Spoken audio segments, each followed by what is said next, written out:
Good evening friends, welcome back to my channel. दोस्तों, आपको जैसा कि थंबनेल देखकर पता लग ही रहा होगा कि यहाँ पर ब्रेकिंग न्यूज़ लिखा है। ठीक है, फिर नीचे आपका जनरल नॉलेज एमसीक्यूज़ का पार्ट 3 लिखा है, जिसमें हम एचपीएएस और अलाइड सर्विसेज एग्ज़ाम के एमसीक्यूज़ करेंगे। फिर यहाँ पर Himalayan research institute Shimla vacancies लिखा है। तो ये जो ब्रेकिंग न्यूज़ थी वो इन्हीं वैकेंसीज़ को लेकर थी। तो इन्हीं वैकेंसीज़ के बारे में हम पहले बात करेंगे। उसके बाद जनरल नॉलेज के एमसीक्यूज़ लेंगे, वो भी 10। तो ये एग्ज़ाम्स में आपको आ सकते हैं, एचपीएएस एग्ज़ाम्स में। ठीक है, तो ये आप बिल्कुल गौर से देखिएगा, ध्यान से देखिएगा। ठीक है, और साथ ही साथ जो एलिजिबिलिटी होगी आपकी इसमें हिमालयन रिसर्च इंस्टीट्यूट वाले फॉर्म में, वो भी आपको ठीक ठीक देखनी है।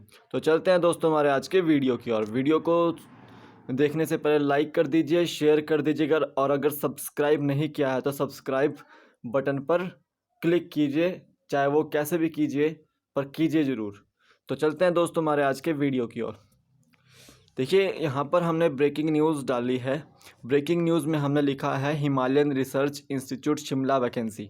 यहाँ पर कुछ हिमालयन रिसर्च इंस्टीट्यूट ने, शिमला वालों ने वैकेंसीज़ निकाली है। तो वहाँ पर 8 वैकेंसीज़ हैं टोटल। ठीक है, 8 वैकेंसीज़ है। इसमें लैब टेक्नीशियन की 1 वैकेंसी है, फिर फॉरेस्ट गार्ड की 5 वैकेंसी है, और मल्टीटास्किंग स्टाफ की 2 वैकेंसीज़ है। ठीक है, तो इस चीज़ को ध्यान में रखते हुए देखिएगा। तो देखिए, लैब टेक्नीशियन में ये जनरल कैटेगरी की पोस्टें हैं। ठीक है, जनरल कैटेगरी की है ये, तो इसमें जनरल कैटेगरी वाले भर सकते हैं। फॉरेस्ट गार्ड वाली जो बीएससी होगा इसमें लैब टेक्नीशियन में। ठीक है, साइंस वालों के लिए है, और बीएससी चाहिए इसमें, और बाकी कोई ऐसी इसमें एलिजिबिलिटी नहीं दी है। ठीक है, फॉरेस्ट गार्ड की 5 वैकेंसीज़ हैं। तो इसमें फॉरेस्ट गार्ड की जो नॉर्मल एज होती है 21 से 25 के बीच में, तो उसमें 18 से 25 के बीच में उसमें एज चाहिए। ठीक है, साथ ही साथ आपकी फ़िज़िकल फिटनेस सही होनी चाहिए। आपको कोई समथिंग 25 किलोमीटर दौड़ है इसमें। देख लेना, जो भी मैं आपको इसको डिस्क्रिप्शन बॉक्स में इसका लिंक दे दूँगा इसकी नोटिफिकेशन का, तो वो आपका इसमें होगा।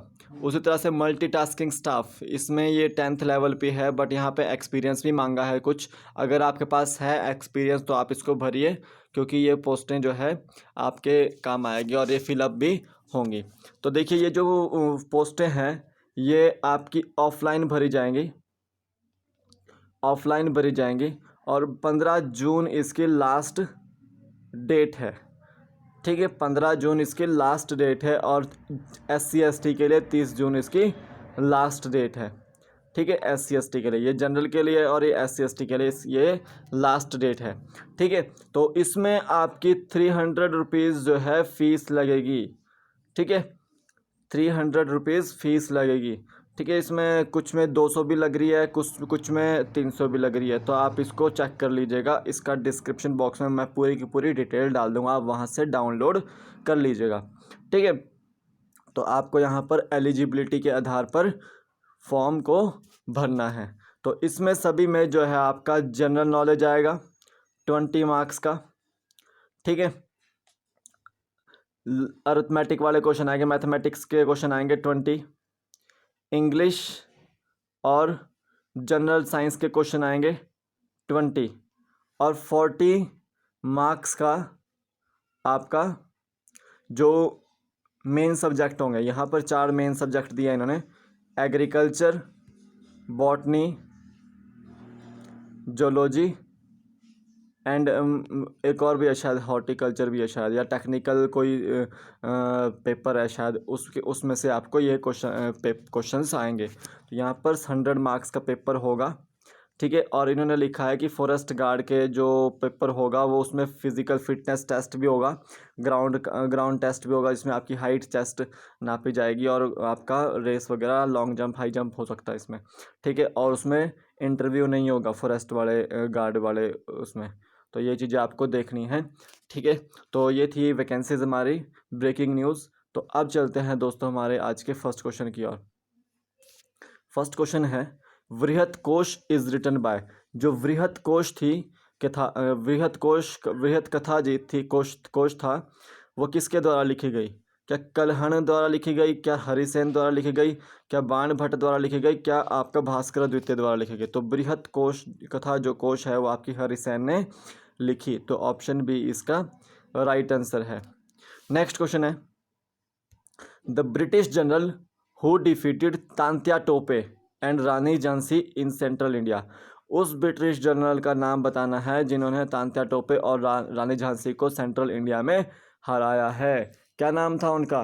क्या ह्यूज रोज था, क्या हैवलॉक था, क्या कैंपबेल था, क्या WN रसेल था? तो देखिए उनका नाम था ह्यूज रोज, जिन्होंने तांत्या टोपे और रानी झांसी को हराया था। तो ऑप्शन ए इसका राइट आंसर है। नेक्स्ट क्वेश्चन है, the most earthquake area in India is. देखिए इंडिया में सबसे ज़्यादा अर्थक्वेक वाला एरिया पूछा गया है। क्या कश्मीर वैली है सबसे ज़्यादा अर्थक्वेक आने वाला एरिया? क्या हिमालयन रीजन है सबसे ज़्यादा अर्थक्वेक आने वाला? क्या कोरोमंडल कोस्ट रीजन है आपका अर्थक्वेक आने वाला? क्या ऑल ऑफ दीज है, यानी कि सारे ही हैं? तो देखिए जो हिमालयन बेल्ट है हमारी, ठीक है, जिसमें नेपाल का भी एरिया आ जाता है, भूटान का भी एरिया आ जाता है, कुछ चाइना का भी आ जाता है, तिब्बत वाला, ठीक है, हिमाचल का भी आ जाता है। आपको पता है कि कांगड़ा में काफ़ी भूकंप आते हैं, ठीक है, चंबा का भी आ जाता है, जम्मू कश्मीर का भी आता है, अरुणाचल का भी आता है, सिक्किम का भी आता है। तो ये सारे के सारे अर्थक्वेक प्रोन एरियाज़ है। तो हिमालयन रीजन जो है इंडिया में सबसे ज़्यादा अर्थक्वेक प्रोन एरिया है। तो ऑप्शन बी इसका राइट आंसर है।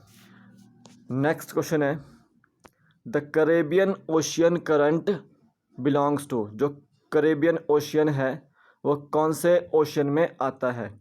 ठीक है, करेबियाई सागर जो है वो किस ओशियन में पड़ता है? तो देखिए हम इसमें थोड़ा सा कंफ्यूजन हो जाता है। हम अंदाज़ा लगाते हैं कि पैसिफिक ओशन में आता है, लेकिन वो पैसिफिक ओशन में नहीं आता, क्योंकि जो अमेरिका है, मान लो ये साउथ अमेरिका है और ये नॉर्थ अमेरिका है, तो ये वाली जो बेल्ट है ये करेबियाई सागर है, ठीक है। तो उसके इस साइड पे आपका अटलांटिक सागर है और इस साइड पे आपका पैसिफिक ओशियन है। तो ये वाली साइड पर वो बेल्ट आती है करेबियाई सागर की। तो इसका आंसर जो होगा अटलांटिक महासागर होगा, और यानी कि अटलांटिक ओशियन होगा। तो इसको जो ज्योग्राफी के क्वेश्चंस होते हैं उसको आप मे बी जो है अगर आप इसको मैप द्वारा करें तो ये ज़्यादा इजीली समझ आती है, ठीक है। मैप्स द्वारा कीजिए इसको क्वेश्चंस को, ज्योग्राफी के जितने भी होते हैं, ठीक है। और जितनी भी PDFs है वो आपको डिस्क्रिप्शन बॉक्स में मिल जाएगी, वहाँ से आप डाउनलोड कर सकते हैं। इस वीडियो का PDF भी आपको डिस्क्रिप्शन बॉक्स में मिल जाएगा, साथ साथ जो नोटिफिकेशन हम आज निकली है उसका PDF भी आपको डिस्क्रिप्शन बॉक्स में मिल जाएगा। और ये बता दूं कि ये फॉर्म जो है वो ऑफलाइन ही होगा, ठीक है, ऑफलाइन भरा जाएगा, ठीक है। उसमें आपको फॉर्म भी अटैच है, फॉर्म नीचे फिलअप करने के लिए अटैच होगा, उसमें आपको डिमांड ड्राफ्ट वगैरह फीस वगैरह पे करनी है, ठीक है। तो उसको और सेंड करना है Himachal Pradesh Himalayan research institute Shimla के नाम पर, ठीक है। तो उस चीज़ को याद रखें। तो नेक्स्ट क्वेश्चन है, which of the following cities in India has a modest temperature through out the year. इनमें से कौन सी ऐसी सिटी है जहाँ पर संतुलित तापमान रहता है पूरे वर्ष में? तो देखिए, क्या पटना है, क्या देहरादून है, क्या बेंगलुरु है, क्या इलाहाबाद है? तो यहाँ पर एक जो सिटी है बेंगलुरु, यहाँ पर पूरे वर्ष जो है समान तापमान रहता है, संतुलित तापमान रहता है। तो ऑप्शन सी इसका राइट आंसर है। देखिए पटना जो राजधानी है वो बिहार की है, देहरादून उत्तराखंड की है, कर्नाटका की बेंगलुरु है, और आपका इलाहाबाद आपका UP में है, ठीक है। तो इस चीज़ को याद रखें। टेक्निकल सिटी भी आपकी बेंगलुरु ही है, ठीक है। नेक्स्ट क्वेश्चन है, if a panchayat is dissolved election are to be held within. अगर पंचायत जो है हट जाती है, यानी कि वहाँ पर पंचायत का इलेक्शन जो है पंचायत क्या बोल सकते हैं उसको, एक मिनट देख लेता हूँ मैं, मुझे याद नहीं आ रहा है। अगर पंचायत विसर्जित हो जाती है, यानी कि टूट जाती है, ठीक है, वहाँ पर कुछ ना कुछ कारण से सरकार गिर जाती है, तो इलेक्शन कितने समय बाद होते हैं? तो देखिए इलेक्शन जो होते हैं वो आपके 6 मंथ्स बाद, 6 महीने बाद करवाने पढ़ते हैं। तो ऑप्शन सी इसका राइट आंसर है। यानी कि मतलब क्या है कि अगर पंचायत जो है वो एक पंचायत है कोई, तो वहाँ पर अगर किसी भी प्रधान की डेथ हो गई है जिसकी वजह से सरकार वहाँ की जो पंचायत है वो गिर चुकी है, ठीक है, तो वहाँ पर जो है दोबारा से 6 महीने बाद इलेक्शंस करवाए जाएंगे। तो इसको याद रखें। नेक्स्ट क्वेश्चन है, the governor is appointed by the, जो गवर्नर है हमारे, उनको कौन अपॉइंट करता है या राज्यपाल को कौन अपॉइंट करता है, ठीक है। तो राज्यपालों को अपॉइंट जो करता है वो आपके राष्ट्रपति करते हैं, प्रेसिडेंट करते हैं। और किसके कहने पर करते हैं? प्राइम मिनिस्टर के कहने पर, ठीक है। तो ऑप्शन बी इसका राइट आंसर है, ठीक है, ये चीज़ याद रखें। और हिमाचल प्रदेश के जो राज्यपाल हैं वो आपके बंडारू दत्तात्रेय हैं, बंडारू दत्तात्रेय। इनको किसने अपॉइंट किया है? प्राइम मिनिस्टर के कहने पर प्रेसिडेंट ने अपॉइंट किया है, ठीक है। तो ये चीज़ याद रखें। तो ऑप्शन तो बी इसका राइट आंसर होगा।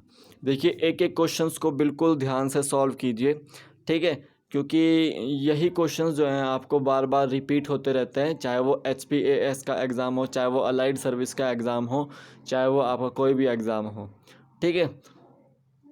हर एक क्वेश्चन को बिल्कुल फोकस करके ध्यान से पढ़िए। Tornado which form at sea are called, जो टॉर्नेडो जो है आपका समुद्र में बनता है या बवंडर जो समुद्र में बनते हैं उनको क्या बोलेंगे? उनको बोलते हैं हम जलस्तंभ। क्या बोलते हैं? जलस्तंभ या फिर वाटर स्पाउट्स। जल स्तंभ या फिर वाटर स्पाउट्स। देखिए जो सी में बनेंगे यानी कि समुद्र में जो बवंडर बनेगा उसको क्या बोलेंगे आप? वाटर स्पाउट्स, ठीक है।